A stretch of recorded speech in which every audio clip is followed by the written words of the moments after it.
We've got some breaking news out of the NBA where the Suns and Kevin Durant's business partners have met several times over the past week to discuss trade options. That is according to ESPN. Now, the list of teams that have inquired about KD, that includes the Rockets, the Spurs, the Miami Heat, the Timberwolves, and the New York Knicks. So the former NBA MVP who turns 37 in September is set to make just under $55 million next season before hitting free agency next summer. So if KD is traded, he's going to be eligible to sign a new 2-year extension that's worth up to $112 million with his new team on July 6th. All right, so we have the crew here, Avery Johnson and Nicole to talk about Kevin Durant. You know, I've seen him on his social media accounts chirping back at people who have been questioning his career after leaving Golden State. He has some things to say about it. Before we get into the teams, because we're going to kind of talk about the teams and how realistic it is for them to go to these 5 different teams here. Your thoughts, Coach, are you shocked by this news, or is it something you were kind of expecting with KD being out potentially in Phoenix? Well, unfortunately, this new ownership group with Phoenix, they've struck out a couple of times. Let's just be real. And, you know, they've struck out a couple of times on coaches.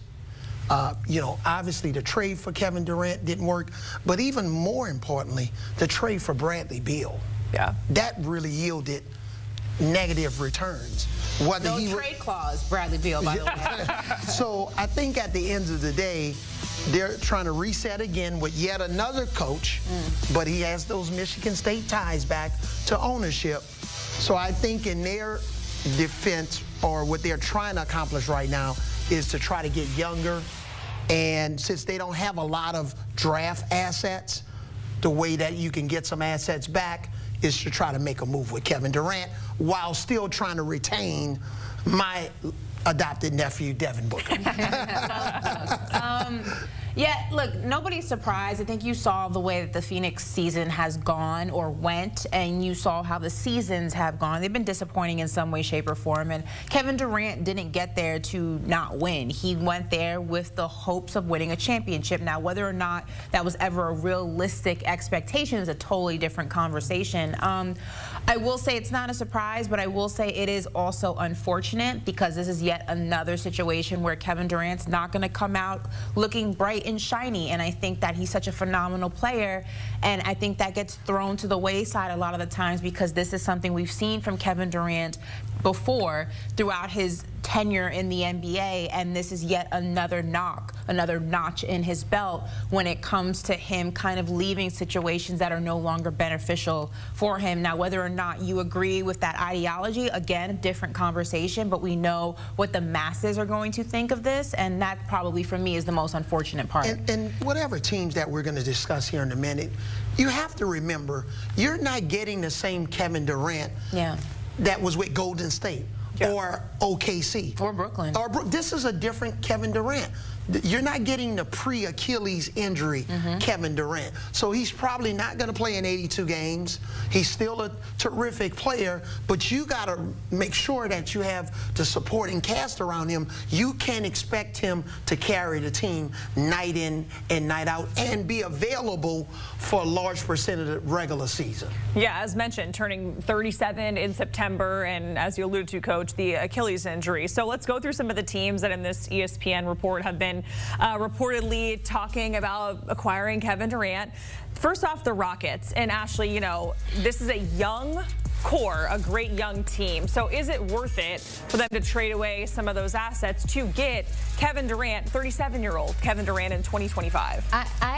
Listen, this is probably the most feasible in terms of the return for the Phoenix Suns and what they would want for Kevin Durant. It would help Phoenix tremendously. I just don't know if it benefits Houston in the way that would be worth it. And what I mean by that is Kevin Durant being added to the Houston Rockets doesn't make this a championship team, especially when you talk about the Western Conference. It makes them better, but this is not, in my opinion, a team that's going to hoist up a trophy next season if they get Kevin Durant. So then in my mind, it's like if you are going to blow up your chemistry, blow up your young core, which Number 2 in the Western Conference, Ime Udoka has done a phenomenal job with this team. There's so much promise with this Houston Rockets team.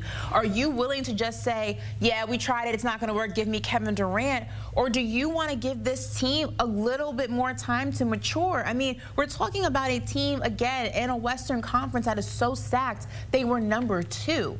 I just don't see how Kevin Durant is the needle mover unless this guarantees that you have a parade in Houston, which I don't think it will, and that's not a knock to KD. You know I'm a big KD fan. Think he's a phenomenal player. I just think there's so many other things that you have to take into consideration, and I would not blow up my young team. I think the average age of this team is 24, 25 years old for an almost 37-year-old Kevin Durant. It works for Phoenix. I don't know if it works for Houston in the way that they would want. Yeah, why blow up a good thing where now they have that experience, right? To an extent, they got to the playoffs and just can kind of build upon that. I will add, though, real quick, if Kevin Durant came at a cheaper cost, this is a different conversation. But we're talking $131 million. That's a lot of money. Yeah, he's set to make just under $55 million next season. Now let's talk about the San Antonio Spurs. And Coach, we just had this conversation. They're picking number 2 in the upcoming draft, and we talked about situations for trading away that pick. But that was more of, you know, a Giannis conversation, not necessarily a KD conversation. Do you see a world where this works? Because they have pieces, right? They have Wemby, they have De'Aaron Fox. Do you like this fit potentially with KD going to San Antonio? And the Spurs have Steph Castle, the NBA Rookie of the Year. One of the things, Ashley was right on point, and one of the things people don't understand, when Kevin Durant is set to make $55 million next year, that means you have to trade a certain amount of players where you're going to get within 10 or 20% of his salary. So it's not just young players, it's even some of your role players who make a certain amount of money. When I was traded back in the early 2000s from Denver to the Mavericks, which ended up being a great move for my career, especially my coaching career, because I was set to retire, the Mavericks needed my money to make the trade work. So who are you going to get back? With the Spurs, I would love to see KD, you know, playing alongside Victor Wembanyama, but it's not going to cost De'Aaron Fox or Steph Castle. I would think about this number 2 pick. I would think about trading this number 2 pick to Phoenix and some other bench role players to make this trade work for Kevin Durant. But other than that, I'm not trading De'Aaron Fox or Steph Castle, because Ashley's right. What is it going to take for you to acquire Kevin Durant? If you're going to lose 2 starters, it's not worth it. If you can add him to your starting rosters and trade 3 reserve bench players and then throw in some cash and draft picks, great. But don't disrupt your team. Houston should stand pat for sure, because 2 years from now, they could very well be an OKC with an outstanding coach in Ime Udoka. And this is also why Coach and I are big fans of Giannis to San Antonio. You're talking about a player 7 years younger than Kevin Durant, and you get much more potential and much more return if you go after a Giannis than I believe if you go after a Kevin Durant. Yeah, Giannis, who was in, you know, top 3 in the MVP conversation just this season alone. Next up, we're talking about the Miami Heat in a very different situation than both of these teams we already discussed, because you have a phenomenal coach in Eric Spoelstra, right? And they were already disrupted with this Jimmy Butler drama that we just saw. He is no longer there. You have Bam, you have Tyler Hero, and Spo always finds a way to make it work. But what do you think about KD coming to Miami? Is there enough there? Do they have enough to trade? What does that make sense? I think this is the least best fit, for lack of a better word. Probable too. Yeah, right. I don't really see this. You got to remember, the Miami Heat, they're still somewhat like a college team in the way they approach practice. Kevin Durant doesn't want to practice for 2 hours a day at this stage of his career, right? Miami treats everybody the same way. Sure do. Remember, even LeBron James, I remember he wanted a certain type of cookie on the plane. Pat Riley said, no, we're not serving chocolate. Remember the socks? He got his socks approved by David Stern to wear a certain type of sock, and Pat Riley said, no, I don't care what David Stern said, you wear the socks that I tell you. I mean, it's a different ship in Miami. That culture, they always talk about it, right? So I think at this stage of his career, I don't know if this is something that's going to be probable And I don't know if this would be high on Kevin Durant's list at this stage of his Also, career. what does Miami have to give Phoenix?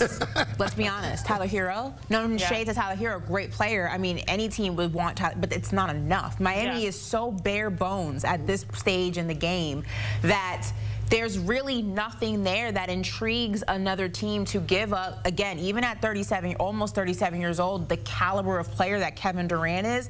If I'm Phoenix, I want the most for my return, and Miami has absolutely nothing that I want and nothing that I really desperately need. Again, Bam, Tyler Hero, great players, but it's just not enough, and they're still young, but again, it's not enough. This is Kevin Durant we're talking about. Yeah. Miami, to me, is just like not probable. When I was coaching in the NBA, there were certain teams that we played against and players the night before I lost sleep.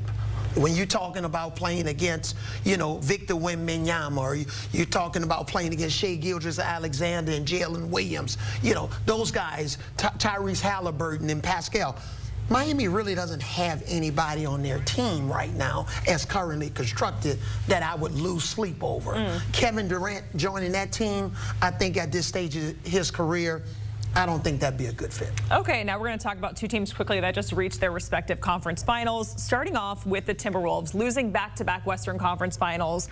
Of course, they have Anthony Edwards, who is phenomenal. Is there enough to give up? And if you inject KD into that lineup, can that push them over the hump? Do you see that working? Well, remember DeAndre Ayton, when Phoenix lost him and they traded him to Portland.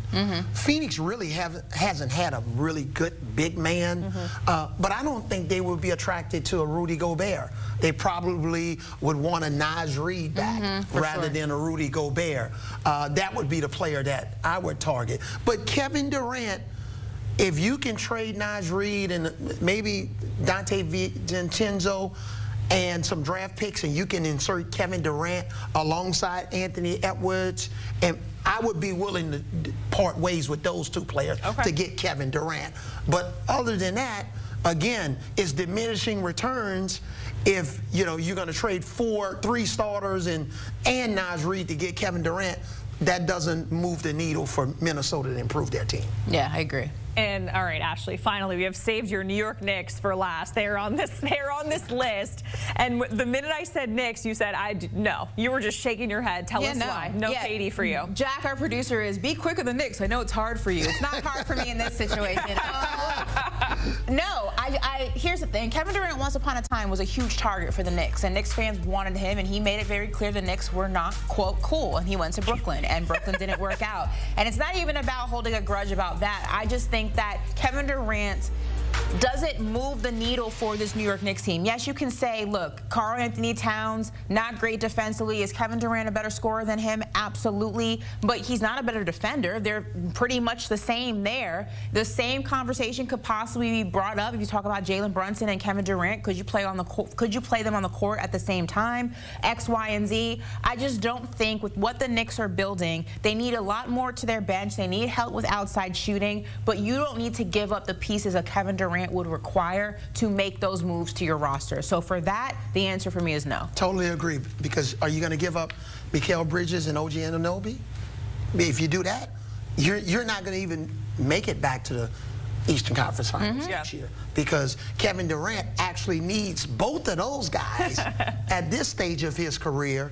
Now, if you insert him into that lineup with Karl-Anthony Towns, and then you're a different team. But if you lose any of those 3 guys, I can't see it. It's always like, trying to fit the pieces of the puzzle with all the money you got to talk about. It's a no for me, dog. Yeah, but I would like to see Kevin Durant win one more championship in his career. Especially we saw, in Paris, he still got it. He loves to play the game. I've seen his workouts. This guy is an amazing player. For sure. He's one of the best. He's a Hall of Famer. Yeah. I wonder a future if Hall of Famer. Shoe haunts him. That was on the line in the Brooklyn-Milwaukee game. I wonder if he sleeps and that just crosses his mind sometimes, because it would definitely haunt me to this day. You can look my at foot was just a half an inch smaller. Look at his burner accounts. I'm sure there'll be something about it that we can see. Ash, Avery. We certainly appreciate it as we're following some of that breaking news in the NBA. The Suns and Katie's business partners meeting several times over the past week to discuss trade options. You can hear Ash, by the way, on Triple Threat, her NBA show on CBS Sports Network. There's full episodes that are posted right now over on our YouTube channel. You can watch right now by scanning that QR code on your screen.